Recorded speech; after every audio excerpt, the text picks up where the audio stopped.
எப்படி, சட்டத்தில் உள்ள ஓட்டைகளை பயன்படுத்தி நம்மளை நசுக்கிறது எப்படி, இல்ல நாசகார திட்டங்களை கொண்டு வந்து நம்மளை நசுக்கிறது எப்படி, இப்படி நம்மளை வந்து உள்ளடி வேலை பார்த்து நம்ம மறைமுகமா தமிழர்களை எப்படியெல்லாம் அடிச்சு வந்து சொல்லுவாங்க இல்லையா, மாடு நாய்களை எல்லாம் சினை அடிக்கிறது அப்படிம்பாங்க. அது மாதிரி நம்மளை காய் அடிக்கிறதா அந்த மாதிரி சொல்லுவாங்க. அது மாதிரி நம்மளை வந்து அடிச்சு மொட்டையாக்கி விடணும் அப்படிங்கிறதுல அவங்க தெளிவா இருப்பாங்க. அதனாலதான் நம்ம திருப்பி இதை பேசுறோம். நிறைய பேருக்கு தோணும், என்னைக்கும் நடந்தது நாம ஏன் பேசணும், எங்கேயும் நடந்தது நாம ஏன் பேசணும். இல்ல, பேசிக்கிட்டே இருக்கணும். நமக்கு உயிர் இருக்கிற வரைக்கும், மூச்சு இருக்கிற வரைக்கும் இதை பேசி நம்முடைய தலைமுறைகளுக்கு கடத்திக்கிட்டே இருக்கணும். நம்ம வஞ்சிக்கப்பட்டோம், நம்ம வந்து கழுத்தறுக்கப்பட்டோம், நம்ம துரோகத்தால வீழ்ந்தோம் அப்படிங்கிறத சொல்லிக்கிட்டே இருக்கணும்.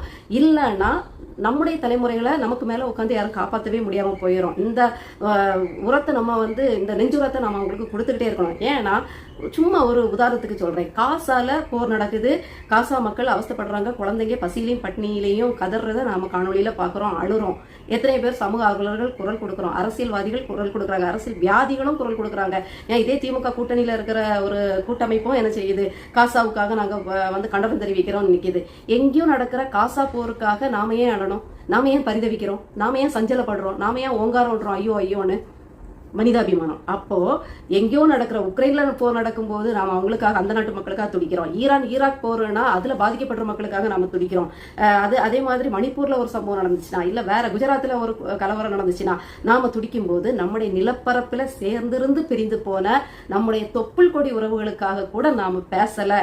இந்த காலத்தில் நாம் மௌனமா இருந்தால் நாம எந்த காலத்திலையும் பிழைக்க முடியாது அப்படிங்கிறத நான் சொல்லி, நம்ம கண்டிப்பா இந்த மாவீரர்கள் போற்ற வேண்டிய கட்டாயத்துக்குள்ளாவே நம்ம இருக்கோம்.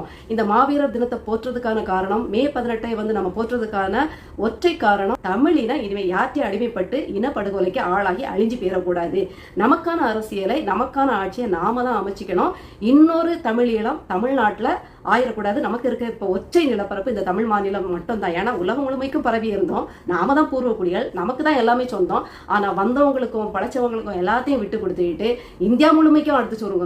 அப்ப இந்தியால இருந்து அப்படி தென்னிந்தியாவுக்கே சுருக்கப்பட்டு தமிழ்நாட்டுல வந்து சுருங்கி போய் இருக்கும். நமக்கான இலங்கை நிலப்பரப்பும், இலங்கை சிங்கள, அதாவது பாலி புத்தர்கள் எல்லாம் சேர்ந்து கலந்த கலவைகளுக்கு போயிடுச்சு. அப்படி இருக்கும்போது இப்ப நம்ம மிஞ்சி இருக்கிறது தமிழ்நாடு மட்டும்தான். இதையும் நம்ம விட்டு கொடுத்துட்டு நம்முடைய இனம் அழியறத பார்த்துக்கிட்டு இருக்க முடியாது. அப்போ